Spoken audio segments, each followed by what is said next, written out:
numbers, you can make numbers look however one wants, however, not you, but just however one wants to make the numbers look. You can turn them around and figure them out to make them look one way or the other. I think that they're blown up disproportionately on the mass shootings. Don't get me wrong, the mass shootings are horrible. After Sandy Hook, which was, it was the most horrific thing I've ever seen in my life. If we couldn't get something passed then, if we couldn't do something with after Sandy Hook, what the hell was it going to take?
Hi everyone, this is In the Middle with Kes and Jamie. Hi Jamie, how are you? Hi Cass, how are you?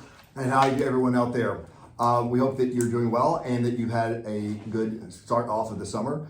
We have finally got into our new studio here, and it's still a work in progress. It's not completed yet, but as we get into it, we'll be developing more. So, but we need to get the show going because we couldn't wait for any more furniture stuff to come in. So, so here we are. Here we are. How have you been? How's everything been going on with you? Been fine. I went to Tennessee for a little bit, and you went away on your trip, and we talked about that. But this is what my mom was here for a week, and we did something kind of unique, and it's something I think I thought it was a pretty good idea. I shot it possibly for the show, for something for B-roll, for something for the future. But what I did was I recorded my mom and my mom showing me how to cook certain family recipes. Ooh, video. And cooking show. Yeah, is on the men's. Yes, exactly. So on the men's. So get ready for some country cooking. But now but it's really kind of cool because even if we don't ever use the footage, it's really kind of a cool thing for me to have as a. Well, you in one of the Christmas shows, you were saying that with COVID, you weren't able to go and visit your families. Yeah. So, this was and I think that for those occasions when you can't go, you can always turn that video on and watch you and your mom cook, and I think it'll be great.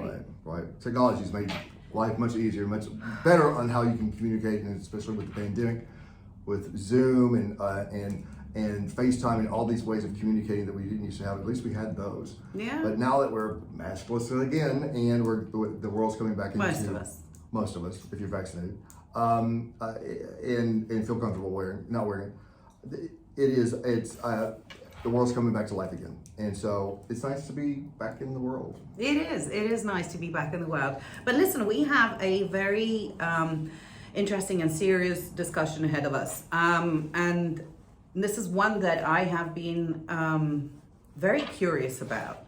Guns and guns in US and how you guys go about it. You know, I think I personally don't know much about guns. In all the countries that I've lived in, guns were never really a big thing, an open thing, or easy accessible thing. And what was the reason for that? What was the reasons why they? Well, it's just the country laws that don't permit, and I think people were never somewhat interested in that, and my family was never interested in that. It never crossed my mind to have a gun. My father was never into hunting, so there were never hunting rifles in our family or anything like that. And what's the need of them? I felt quite comfortable, and I think our family felt comfortable in sense of defense, like secure within our air zone, and never really had it. And plus, in my head, if I know that somebody next door has a gun and for some unapparent reason can start using it, I don't think I would feel all that comfortable. If that makes sense to anyone. It makes sense. I mean, the reason why, or some of the background of this for the U.S. has been, we were a different country. I mean, when the U.S. was founded, and when America was discovered, and then the subsequent colonization, and eventually the United States getting its independence, we were at the frontier, and of course, obviously there were Indians here, Native peoples, that were a threat. Obviously, we were a threat to them too. But there was a whole other show. But anyway, but people needed guns for protection, seriously for protection, and they needed it for food, for hunting, and so it was really is ingrained in our culture and in our blood, if you will, all the way back from the very beginning, because we were the Wild Wild West. We were the frontier. We were the new world. How necessary is it to have guns nowadays? Well, that's debatable, and it all is more whatever you're comfortable with. I mean, you're obviously, most people don't depend on hunting for food. Most people don't have to have guns for security, or making sure that they're not going to be attacked by a particular group of Indians, or whatever, or wild animals or something running through their neighborhood. But although that has encroached on some places where we have encroached in nature and wild animals, and so are kind of. There's been kind of a battle, but that's another story.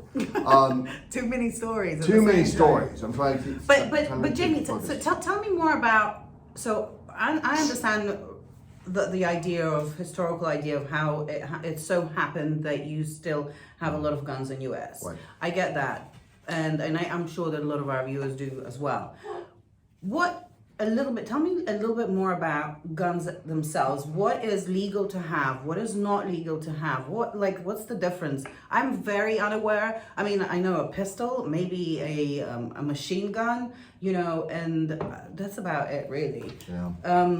Tell me because I think the big debate amongst a lot of people, and at least for me, I'm trying to understand, what is it that you can buy legally? Semi-automatic is a big issue now with a lot of mass shootings happening in US, and generally just not just mass shootings, a lot of people dying because of those guns.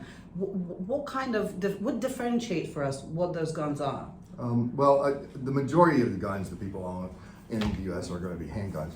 I would say that's probably the most prevalent, because it's easy to carry, it's in store and so forth. It's easier than a shotgun or a rifle, which are going to be harder to. So those are what, like those? Yeah, little handgun. The ones that you sort of see everyone holster in their holsters, and then they have what, like 10 bullets at a time? They have 10 bullets right in them. 6 to 10 square. Okay. What's it called? Magazine. That's the word. Or a clip, or and so these guns are disclosure in background on me.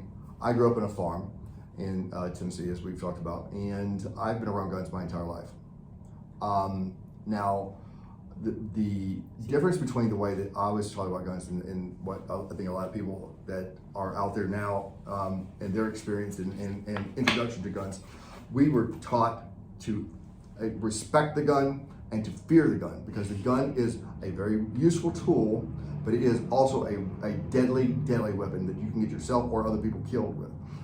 So it was just drilled into us on gun safety. And but I've been around them all my life. I mean, and I still have guns. I mean, it's not something I'm opposed to in any kind of way. I think the debate has been over the last few years when they started allowing the public and people to buy a lot of military grade style weapons that were really. So a little bit more something they're that's killing not machines. So basically something that can fire bullets one after the other Right. instead of having to put each bullet at a time, right? Right. You're not having to put one in the chamber. Which It's makes automatically it doing more itself. dangerous because obviously there's an ability to shoot more people at once. Right. That's what Well, they're. But more that's what people they're at a designed go. for. That's what they're designed for. They're not for hunting. They're for killing. And so, and I get it. I have shot these guns before, and they are fun. They are fun to shoot. And it's very interesting. Now, do I need one? No, I don't think anybody really needs one. But the majority of gun owners that I know in the United States, they either have a pistol, rifle, or shotgun, or one of each, and that's it. I mean, these are people that just have it for hunting or for skeet shooting, for recreation. They don't have it really for security.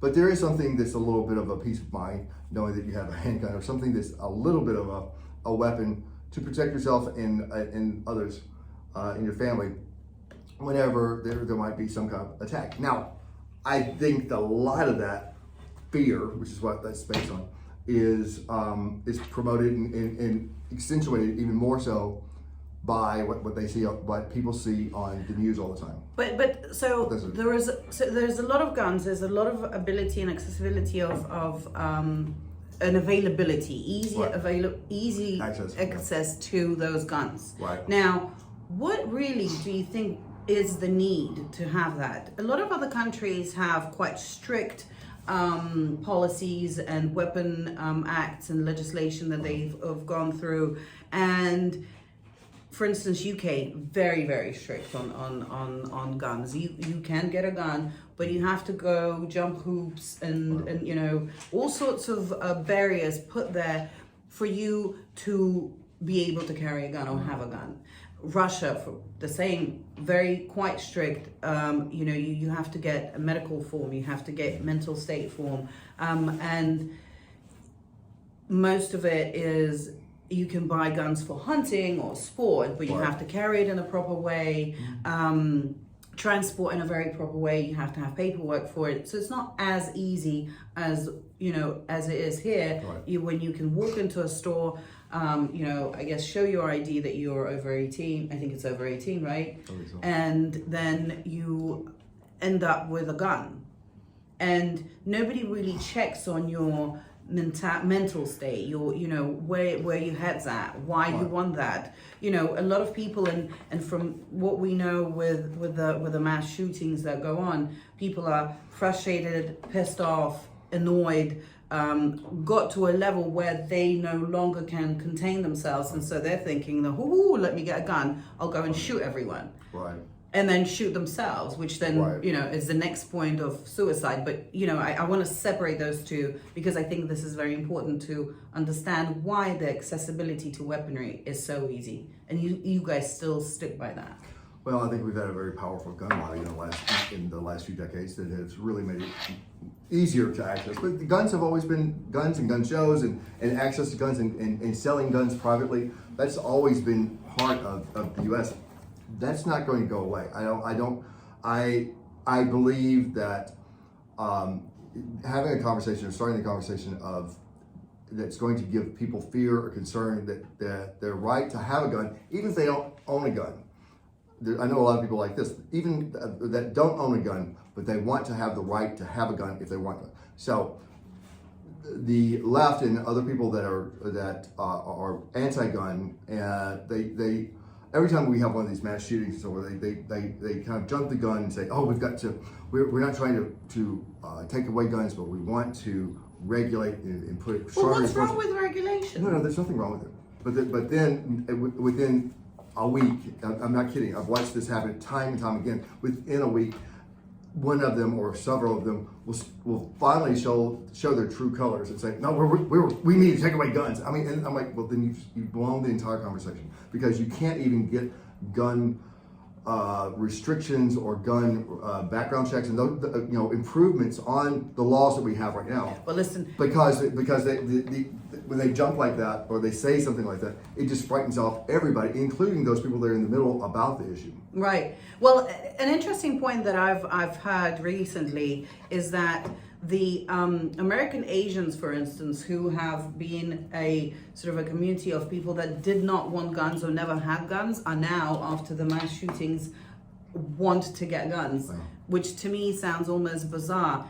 The more you have out there, the more risk you have of having that, but then that's their right to protect themselves because that's what they're saying. Well, there's also the flip side of that argument, though. Like the more guns that are out there, the more likelihood of something. The flip side is, well, the more guns that are out there, the more likely that I have a gun, the less likely that maybe they'll be too trigger happy or too quick on the draw and pulling something out on me because I've got as much firepower as they do. So I mean, there's two schools of thought that look at that issue, but just from different angles. Yeah, I still think that regulation and having control. Like for instance, in the history of USSR and Russia and Tsar Russia, for instance, it's been a big move in the old Russia. Before the communism came in, before the Bolsheviks, the Communist Party, Bolsheviks took over and the revolution happened, there were guns pretty much everywhere. Everybody could have a gun. They were like little tiny pistols that women carried as well for protection. And then obviously the Bolsheviks came in. This is layman's terms. I'm not giving, a history lesson, but and then within time they just basically took it away and say no. And obviously that was because they were certainly scared of masses of people with weaponry going and creating another revolution. But so, and from then on, we end up with people not having guns at ease. Yes, there are an occasional situation like, recent on May 11th in Kazan, there was a shooting in school and devastating because the young children died, some teachers passed away, people were injured and fighting for their life. But that's an 19-year-old guy who studied in that school. Again, in comparison, another situation was in Crimea in 2018, and previously to that, I believe it was in 2013. So not that much. And if we compare that to US, for instance, you have shootings, school shooting, mass shootings, almost every other day, and that's, and is that raising questions? Is that really telling people to think of what they're supposed to be, how you're supposed to be dealing with that?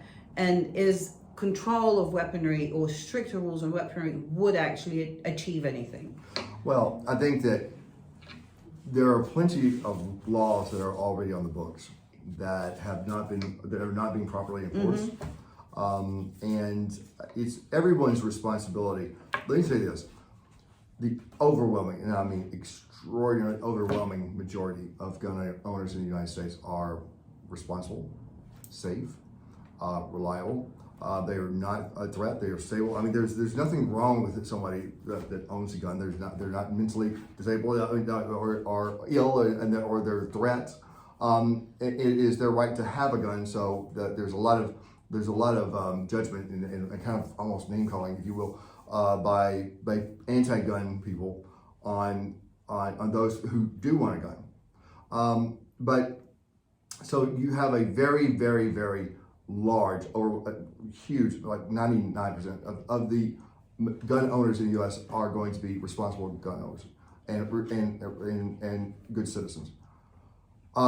You've got the small percentage of, let's say, less than stable people, and that's what do criminals come into that 1% too? Criminals, well, just out of curiosity, because it's a big number, and that still goes on. But in your opinion, I'm not. Well, see, a lot of the stuff on background checks and so forth, there are even still holes in that. Even when the background checks happen, I mean, these shooters just recently that had checked out. Mm-hmm. The company or the store that's selling the shooter the gun and the ammunition, they had checked out and they did not have any kind of red flags, and so there is a big concern that there's going to be restrictions put on the overwhelming majority because of the small minority. I think that Well, the polls say. I mean, the Pew did a study and a survey that showed that 59% of 54. I'm sorry, 57%. Sorry, 57% of Americans support stronger background checks, and so and then 34% kept as they are now, and only 9% went less restrictions. And I think that most people, and we can all agree, it's like we want there to be background checks. We want there people to be checked out before they're allowed to buy a gun. But I think a lot of this has to do with, for me, it's not just about talking about guns and the number of guns that are out there. We're not going to get rid of the number of guns. That's just talking about trying to reduce guns is like talking to the wind for me. I think right now what we really should be focusing on. It's like a moot point. What we should talk about now is mental health issues, and also what are we doing? Why are we as a society? Why are becoming more violent? Why are these options?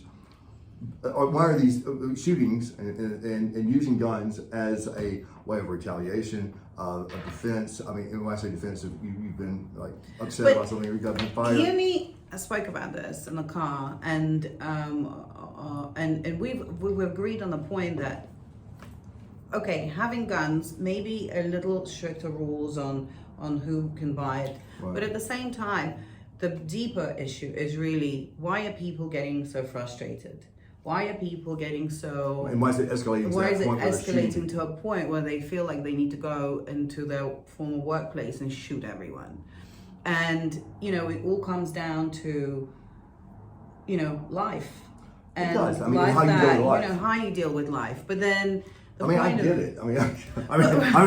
Hey, how often do we find ourselves go, I want to kill somebody, God, man, I just want to shoot this one. Yeah. And, but I would never do it. I just don't see myself doing it. And I know for a fact, I don't know if I grew up here, for instance, or was born here and, had such easier access to it, or I guess even that would be normalized. Would I have a different view? But I personally think my personal view on this is that absolutely stricter rules need to happen. You can't go buy a carton of milk and a gun at the same time.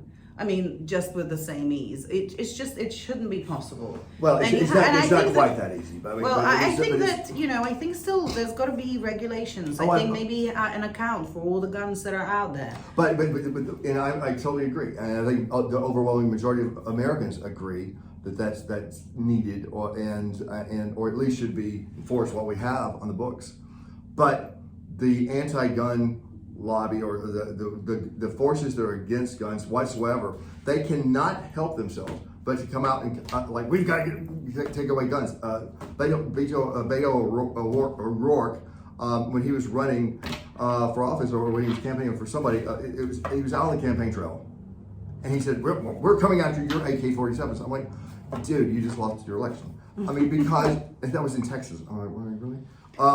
You wouldn't. But the thing is, they can't help but talk about these things that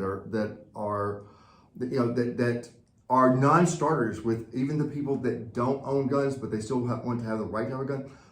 They don't want somebody coming in and saying, "We're going to come take away your guns." That's like the government's going to help you, and it's a control thing. And I know that you're talking about the Soviet Union and the Bolsheviks. So, that was a communist thing. No, New Zealand. New Zealand, very recent history. We don't have to go 100 years into it. We go into New Zealand. A few years back, they had mass shooting, and then within literally half a year, the government brought all the guns back, or most of it. New Zealand has less of a population than Yes, I understand, but if it works in a one smaller model, then it can work here too.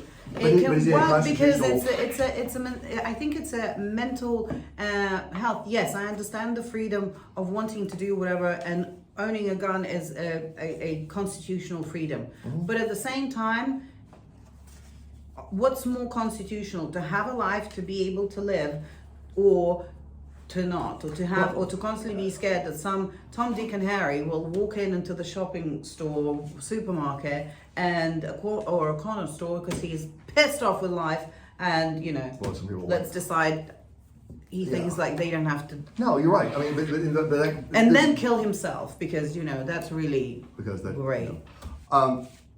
It goes back to the question of why are we becoming violent? Why is that becoming an option for people? I think that background checks are great.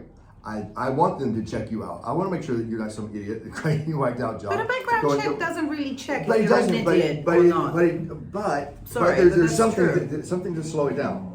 Something to slow down. What, 3 days of slowdown by the time the But that can make a big difference. That can make a huge difference because you can go from the heat of the moment and going and grabbing a gun and shooting versus. Can I say calming something? down. And I think you would agree with me that most people die from suicide by gun.